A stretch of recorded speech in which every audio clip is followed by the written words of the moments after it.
భూభారతి చట్టం గురించి ప్రతి ఒక్కరూ తెలుసుకోవాల్సిన అవసరం ఉందని జిల్లా కలెక్టర్ ఈలా త్రిపాఠి అన్నారు. భూమి ఉన్న వారితో పాటు భూమి లేని వారు సైతం భూభారతిపై అవగాహన కలిగి ఉండాలని అన్నారు. శనివారం పెద్ద అడిశర్లపల్లి మండల కేంద్రంలో భూభారతిపై ఏర్పాటు చేసిన అవగాహన సదస్సుకు ఆమె ముఖ్య అతిథిగా హాజరై రైతులకు అవగాహన కల్పించారు.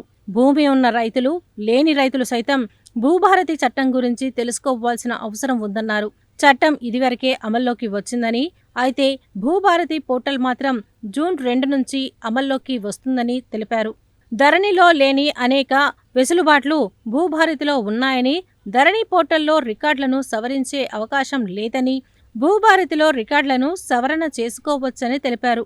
భూములపై జరిగిన లావాదేవీలన్నింటినీ ప్రతి సంవత్సరం డిసెంబర్ 31న సంబంధిత గ్రామ పంచాయతీ నోటీస్ బోర్డులో అందరికీ తెలిసేలా ప్రచురించడం జరుగుతుందని చెప్పారు.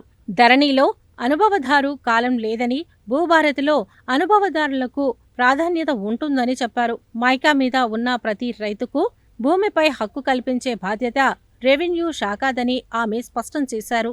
భూభారతిలో తప్పు చేస్తే ఉద్యోగులను ప్రభుత్వ సర్వీస్ నుండి శాశ్వతంగా తొలగించే అధికారం చట్టంలో ఉన్నదని వెల్లడించారు.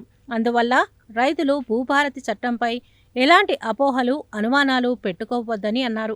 గతంలో సమస్యలు పరిష్కారం కాకపోయినా, అన్యాయాలు జరిగినా భూభారతిలో సవరించటం జరుగుతుందని తెలిపారు.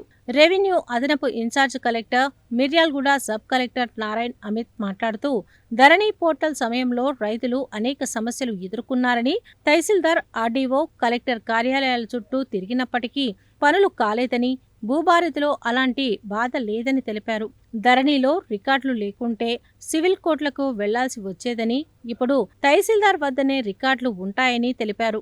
భూభారతిలో 80% సమస్యలను తహసీల్దార్ స్థాయిలో పరిష్కారం అవుతాయని, 10% ఆర్డీఓ, 10% కలెక్టర్ స్థాయిలో పరిష్కరించబడతాయని తెలిపారు.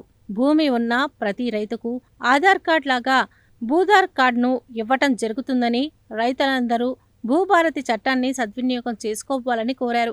దేవరకొండ ఆర్డీఓ రమణారెడ్డి మాట్లాడుతూ, గతంలో సాదా బైనమా, మౌతి, మ్యూటేషన్ తదితర అన్నిటికీ రైతులు సమస్యలు ఎదుర్కొన్నారని, భూభారతిలో అలాంటి ఇబ్బంది లేదని, కింద స్థాయిలో అన్యాయం జరిగితే పై స్థాయికి అప్పీలుకు వెళ్లే అవకాశం ఉందని తెలిపారు.